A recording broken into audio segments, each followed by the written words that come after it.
Hello, I'm Jeff Myers, and welcome to Elgin Today. On this edition, it was a great night for dancing, zombies, and much more for the 9th annual Nightmare on Chicago Street on Saturday, October 19th. One of the highlights of the night, TV's Sven Gulli was presented with the key to the city of Elgin by Mayor David Captain. Then we will check in with the events and promotions coordinator for the Downtown Neighborhood Association, Christina Gonzalez, who gets the word out about Winter Wonderland slated for December 7th. The Ring Around Elgin event is a very big success as 271 brides and their families visit several Elgin venues that will help make their wedding day something really special. Our Mayor David Captain segment originates from City Hall, and the mayor's guest is City of Elgin's Corporation Counsel Bill Cogley. Mr. Cogley tells the mayor about the cannabis legislation as the state of Illinois became the 11th state to legalize recreational adult use of cannabis and what that means to the city of Elgin. It would not seem like the holidays without the great holiday-free community dinners that Elgin chef and community organizer Jeff Turner puts on in November and December. He'll give us the details. All of Elgin remembering Dick Stevens, the longtime Elgin High School football coach who passed away in mid-October at the age of 84. We will hear from Athletic Director at EHS, Paul Pennington, about the legacy of Coach Stevens. We'll have these stories and more on this edition of Elgin Today. This is the look from the Spring Street parking deck for Elgin's 9th Nightmare on Chicago Street on Saturday, October 19th. We become the zombie capital of the Midwest each year for this event.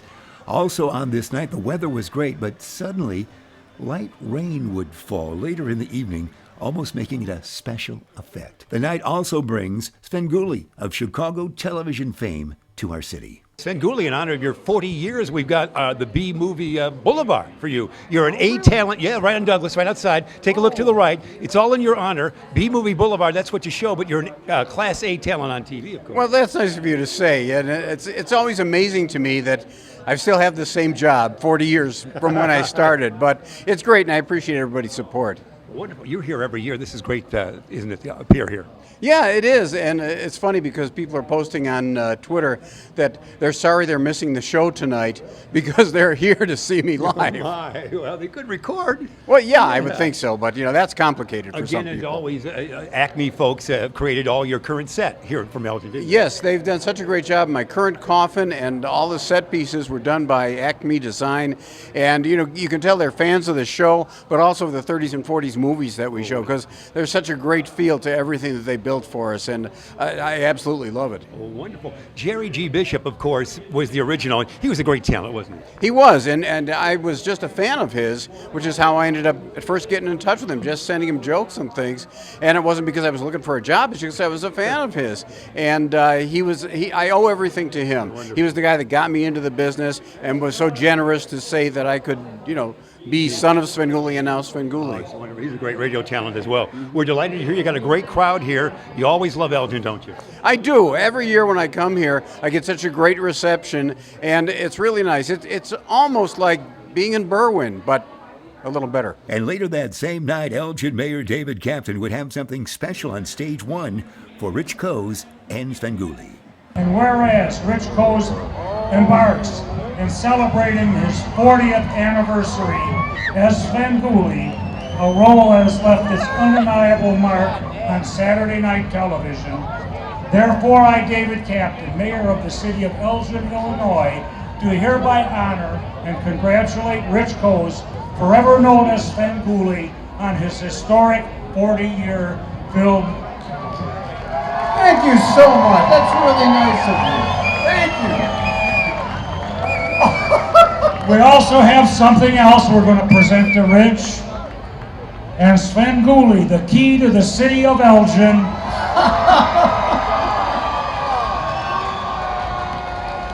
And I will use my mayoral authority and go beyond the program today and declare from 9 o'clock tonight till 6 o'clock tomorrow morning, Sven Gulli night in the city of Elgin. Oh, man. All right.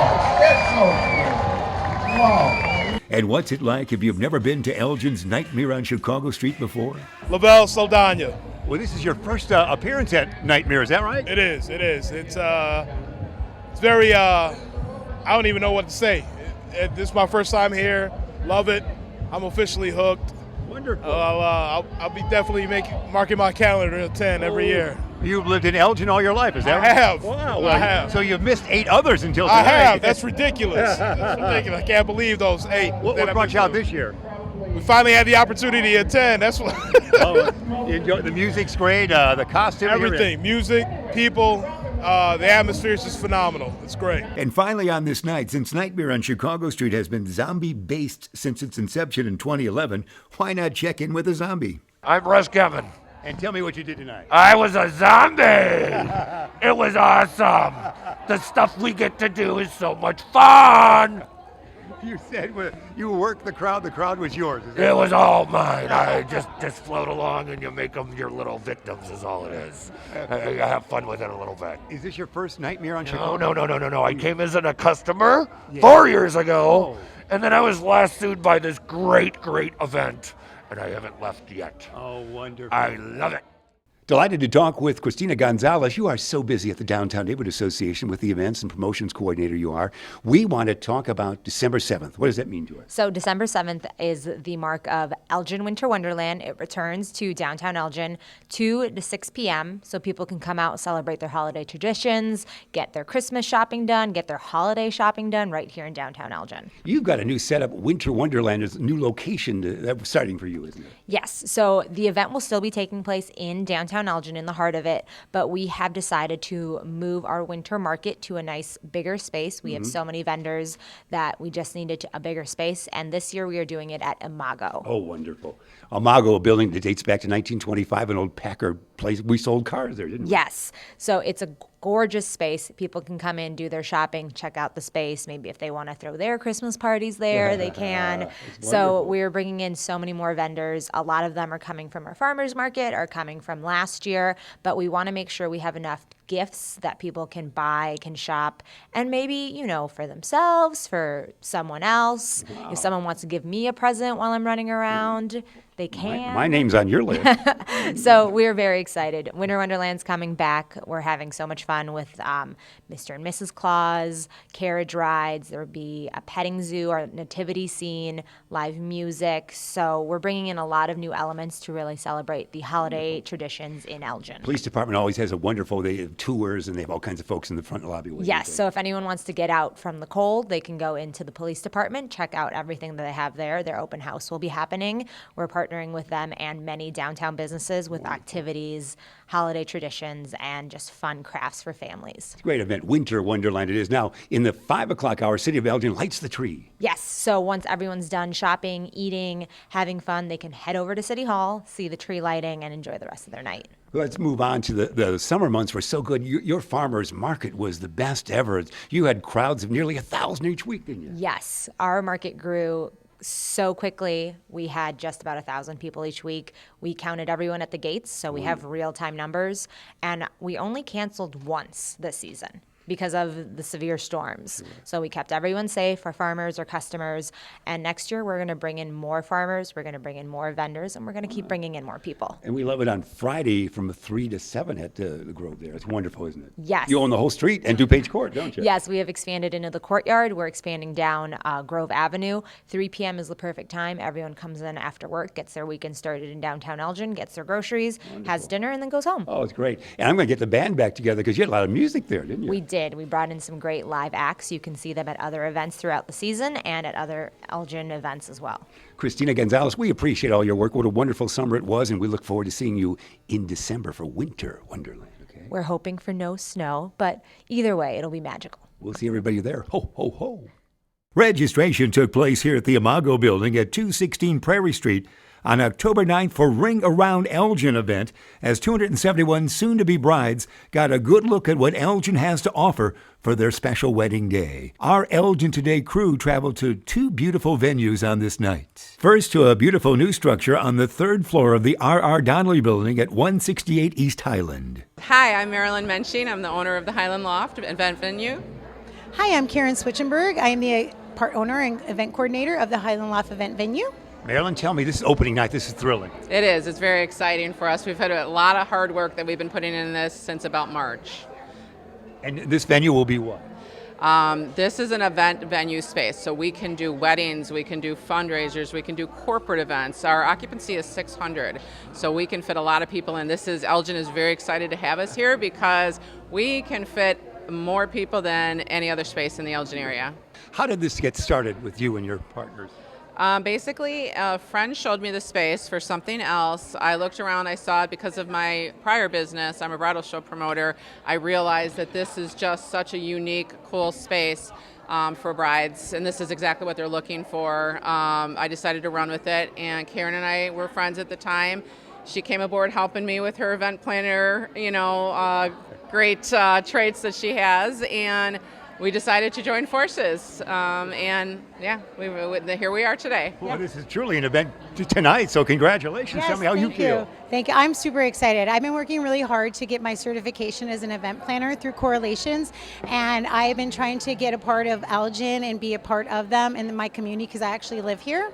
So when I met Marilyn, I was super excited to join this venture with her, and what you're going to get is me on site as an event planner, so that is super exciting to all of us here. Wonderful. And tonight's Ring Around Elgin crowd is wonderful, isn't Oh, it is. We have over 250 brides as part of this event, and we're super excited to be a part of it. Yep. What did R.R. Donnelly do up here before they gave the room up? I'm not sure what division was up here, but there was a bunch of cubicles that were up here and stuff, and then they left and they went to California. So this space has been empty for almost a year. And like I said, I found it in March, and we felt that this was great. Wide open, very versatile. And such history too, because its Ackerman goes way back when. Everyone, everybody's got an Ackerman story. Yes. That's what I hear. Everyone wants to come up here because they shopped here. Yeah. So they want to see the space, and they want to now have their parties here, anniversaries. The town wants to have their holiday parties here because we're so excited. And after the Imago building and the Highland Loft, we spoke with Dory Haight about her great venue. Welcome to the Haight. We are a warehouse industrial venue here in Elgin, and we've just expanded our rooftop deck. It's 3,600 square feet of outdoor space. You can have your ceremony out here, you can have your cocktail hour out here, or you can come out after dinner. We can host smaller events, bridal showers, you name it. It looks beautiful. Tonight was a good showcase for us, wasn't it? It was. It was a great turnout. We had great groups of people come through, great vendors. It was very good for Elgin. How did you decide to extend out here? I know folks have talked about it for years, but you did it.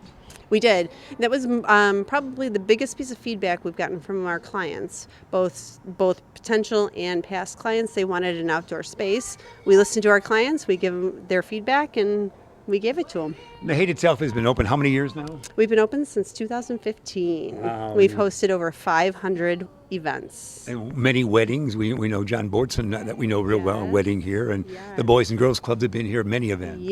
Yes. We host both weddings and non-wedding events. So. Remind us of the great history of the structure. So the structure was built in 1890. It was originally the Elgin Livery and Storage Company. So our first floor housed the horses and carriages that were essentially the bus system for the Elgin Watch Factory. They would pick up the workers, take them to work. The horses would come back through the back and then enter out the front. That's great. Elgin history is wonderful, isn't it? It is. It's full of it. It was great that you were able to save this. How did it come about that you looked at this property? So my family's had it for about 40 years. And then when I was looking to get married, I was looking for a warehouse venue myself. And my husband now said, you have a warehouse, let's just make it our place. And we did. It's time for our segment with Mayor David. Captain Mayor, you've got us indoors today. We are. We're indoors at City Hall, and with us today is Bill Cogley. And a challenge facing the city of Elgin and many of the communities around us is the marijuana legislation put through by the state of Illinois, and making it legal for recreational marijuana. And how does every city deal with it? And I talked to other mayors, and it's very controversial for people and on both sides. But the real problem is, how do we get started?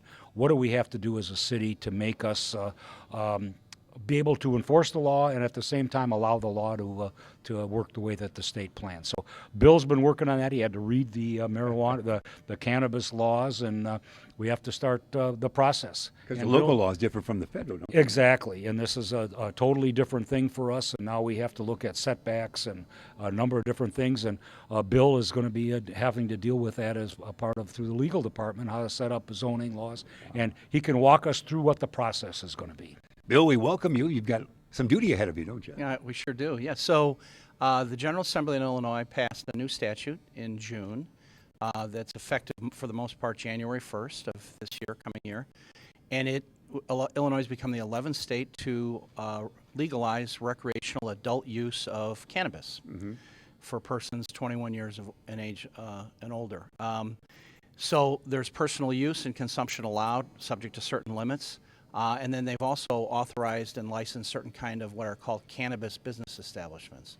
Those are dispensaries where the marijuana would be sold to the public, cultivation centers where it would be grown, craft growers, which are smaller cultivation centers, infusers, which combine products with cannabis, and then transporters, which will be licensed to transport cannabis from these various establishments.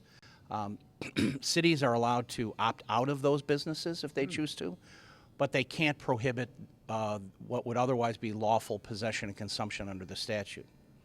So this was initially discussed by the City Council back in September at a meeting, and staff was tasked to look at some particular zoning regulations that might authorize some of these establishments. And so on November 4th, there'll be a hearing by our Planning and Zoning Commission on that subject. And the recommendation, the early recommendation, is to allow dispensaries where marijuana would be sold in what is called our business districts, area business, neighborhood business, and then the CC1 and CC2, which are the center city downtown districts. They would be conditional uses. They'd also be subject to a setback of 250 feet from what we consider sensitive land uses: schools, daycare centers, parks, and forest preserve districts. The other types of establishments, more of the growing, manufacture, transporting, would be conditional uses in two of our industrial districts, general industrial and what we call ORI, office research industrial. And they would be subject to those same setbacks. So if there was a business to locate, they would need special permission from a conditional use, public notice, Planning and Zoning Commission hearing, and then City Council consideration of public meeting. That zoning petition, as I said, will be heard by the Planning and Zoning Commission on November 4th. And then those materials, the transcripts and recommendations of the Planning and Zoning Commission will go to the City Council on December 4th at the regular council meeting. And that is also obviously open to the public for further public comment on that. There are a number of prohibitions regarding the possession and use, including it's not allowed in schools, school buses, in motor vehicles, except if it's locked, or in what's referred to in the statute as public places. It's also prohibited to be smoked anywhere where the Smoke-Free Illinois Act prohibits it. So it's really personal use and consumption. One of the issues in enforcement on that is there will also be edibles, and so that will be one of the more difficult things. Council will be not only considering the zoning regulations in December, but also companion regulations. We'll adopt local regulations that will mirror what's prohibited by the state statute as far as use and consumption. And it's also expected, based on the earlier interactions, that there'll be a 3% retail sales tax imposed on the sale by dispensaries that will be a city tax at that time. The statute has a provision for an initial early dispensaries and cultivation centers to be authorized where there are medical cannabis centers already. Elgin doesn't have any of those, so we won't have any of the early ones. But then there are another 75 dispensaries which will be authorized through early 2020, and those will be split what they call by BLS region throughout the state. And so we can likely expect that there will be those seeking to try to locate a dispensary in Elgin at some point. And then the statute allows additional ones as future years transpire. Wow. I know other cities have looked into it. Have you looked to St. Charles for information? They have, and I follow and talk to other mayors, and we follow what they've done. And we made some decisions. One was the 3% tax. We picked a rate. We asked staff to go look at a zoning map and create a zoning map for us, and that's where the process is now. We'll be going through the public hearing process. We also made a decision on, I would call them a place where people could gather, like a bar, and imbibe in marijuana, and we decided not to do that. We're not going to allow those in the city of Elgin because of enforcement issues. And we'll follow and see what other communities do with it. We don't have to necessarily invent the wheel here, but I think over time we're going to find out that these are like anything else. We'll find that there are some things that we need to do some cleanup work on this. But Because you wouldn't have to start January 1. You could see how other folks are doing it, maybe blend into it. yeah, we just have to be ready to do that when we have people come in and apply. And we've already received emails and proposals from people that want to do things in Elgin. And my response has been the same. Well, we haven't even discussed it as a council yet. The final vote has not been taken as to whether we're going to allow it, and that's a decision. St. Charles just recently had their discussions, and it was had public hearings on it, and they've decided to do two dispensaries, one on each side of town. So they've made their move. South Elgin is going to have one.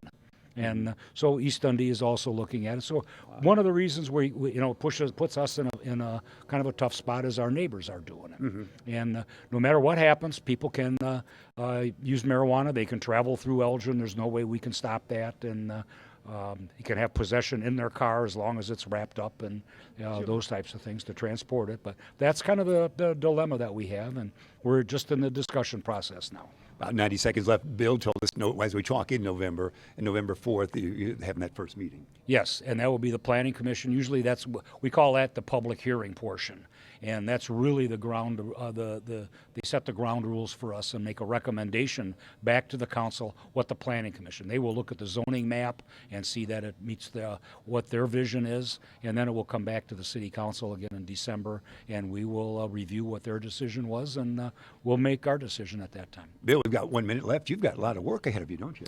Well, we've done already, quite a bit already, but I've been working with Mark Mulatter, Community Development Director, who's undertaken quite a bit of research and review of this. So yeah, it's a very expansive new statute with a lot of new regulations, but we're working our way through it, and we're ready now to present the recommendations we've made, and we'll have some additional discussions internally with staff, including with the police department. It's likely they're going to need some resources for additional training of some specialists for determining impairment from marijuana. They have a number already, but it's likely they're going to need some more. So there's going to be a lot of work yet to do internally on this. All right, Bill, we're confident with your ability and your great staff that you can do that. We're down to 30 seconds. And I think, I already had some text messages with Chief Swoboda, and I'm going to be talking to him. He recommended that when we get ready to move on this, to give him a call. Really? And he's out Can we bring him back for like a week? He's out in Colorado. Well, he's got experience in this. He's That's out in right. Colorado, and he said,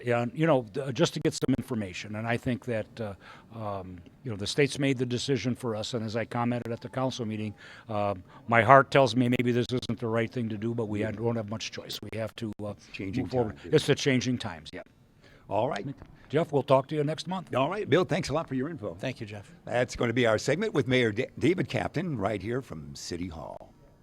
Let's check in with Elgin's Jeff Turner, a well-known chef and a great community organizer. For the next 2 months, he has put together 2 free holiday community meals for everyone in Elgin. Let's find out more. Every year at the First United Methodist Church, we do the Community Thanksgiving Dinner, sponsored by Together We're Elgin, which is our organization. So we do 6 dinners a year. This is our big one. This is our flagship, Thanksgiving. We love this. You get lots of help from the community in that, don't you? Oh, yeah. Volunteers come out of the woodwork. I have over 150 volunteers, not to mention all the donors, citizens of Elgin, businesses, you name it, organizations. But then, city services, Butch from the Hemmons helps me. The city helps me with trash removal. And so there's lots of partners involved in this. And my board, my steering committee board, are the ones that really put this together. So, it's a fantastic event. Everybody's invited. There's no tickets needed. No IDs are checked, nothing. You just come down and share a meal, and that's it. It's a true community dinner. Our Thanksgiving is November 28th, so our times that day? Times are 11 to 2. Volunteer shifts start as early as 6 a.m., but the dinner itself is 11 to 2. Wonderful. Well, it's going to be a cold winter, but you warm us up because you also have Christmas for us, don't you? We do. On the 21st of this year down at the Hemmons Cultural Center, it's confirmed we'll be having our Christmas community dinner down there. On the lower level? On the lower level, Wonderful. yeah. Well, great. Yeah. So we should see Thanksgiving, we should see I'm hoping north of 1,500 people, and then Christmas is a little bit smaller. I'm hoping to break 1,000 people at Christmas. Have you got something special on the menu for us this year? Well, I probably do, but I Can can't we tell you. Well, you can't break No, it here. but I do have 1,000 pounds of turkey coming from Food for Friends is one of our donors, an organization out of Chicago, and they've always supported us, and they will send us 1,000 pounds of turkey. So, but yeah, I can't tell you anything else. Darn it. We never want to forget your volunteers. We see the greeters, we see the folks that help you in the kitchen. So much help. Oh yeah, it is. I wouldn't be able to do it without the volunteers. I mean, they're number one. I'm starting the first week in November. I start my volunteer list. If you go to togetherwe'reelgin@gmail.com, that's our email. We also have Together We're Elgin on Facebook, and you can go there and message us. And we are taking donations. And all the details will be on the Facebook page, or I can give you the details in the email of where to send checks or things. We're also taking desserts the day. The legendary Elgin High School football coach Dick Stevens passed away at age 84 in mid-October. Coach was a 2009 inductee into the Elgin Sports Hall of Fame. He coached at EHS on 2 separate occasions from 69 to 77 and from 1987 to 1995. His 90 wins for Elgin High, still a school record. He also was the first coach for Bartlett High School starting in 1997. He went 27 and 22 record-wise, later returned to be the assistant coach under Tom Meany at Bartlett. We had a chance to talk with class of 91 and current athletic director for Elgin High, Paul Pennington, at the Elgin-Larkin game recently about what Coach Stevens meant to him. He was a mentor to a lot of people. Coach Stevens was like a father to a lot of us. He was hard-nosed, just a tremendous man to play for, and a loss for the Elgin community is really sad.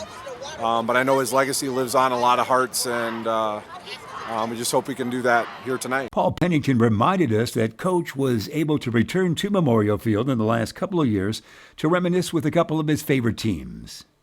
Yeah, he did that 30-year reunion for that 78 team. And then 2 years ago, the class of 87, the furthest any Elgin school has ever gone. So we got to see him 2 years in a row. It's like he was out here coaching, but we miss him. Thanks, Paul Pennington. And no doubt the memories of Coach Dick Stevens helped this year's Elgin Maroon football team go 5-4, winning their last 5 games, including a victory over Larkin, to qualify for postseason play. They will play on the road the first weekend in November against Oswego. Good luck to the Maroons. And also congratulations to St. Edward. For Class 2A play, they will host a game against Chicago Orr the first weekend in November after a 6-3 season for the troops. Finally, with the cold weather of November upon us, let's look back at some warmer times in 2019 and the new pollinator garden that was planted at the Hawthorne Hill Nature Center by the Elgin Garden Club. The club received a grant from Plant America to make the garden happen. City of Elgin also involved, as we hear from Jan Monell, the city's facility supervisor at Hawthorne Hill, who along with the club have big plans for 2020. The city's involved in this because this is a city facility. So what I wanted to do is just highlight the involvement that the Elgin Garden Club has here at Hawthorne Hill. And volunteers are very important for us here at Hawthorne Hill. We don't have the resources, the staffing resources, to put together something that they've done here. And they've been able to work on it. They've been here for 10 years and enhance it. And what we plan on doing with this pollinator garden next year is go ahead and use it as an educational tool for kids and families and adults to learn about the importance of pollinators. And if you want to reach out to me, we're going to start planning for next year already in March. You can call me directly at 847-531-7012. And we welcome youth groups like karate clubs, Girl Scouts, Boy Scouts, corporations, that sort of thing, and community groups like the Elgin Garden Club and the King County Wild Ones. You can learn more about the information you saw here in Elgin today or about city services, programs, and events by going to the Elgin website at www.cityofelgin.org. And now the City of Elgin has a 311 contact center. Elgin 311. Call, click, connect by calling 311, the city's information and request resource. Elgin Today was produced for the City of Elgin by One Source Productions. I'm Jeff Myers. Thanks for watching Elgin Today.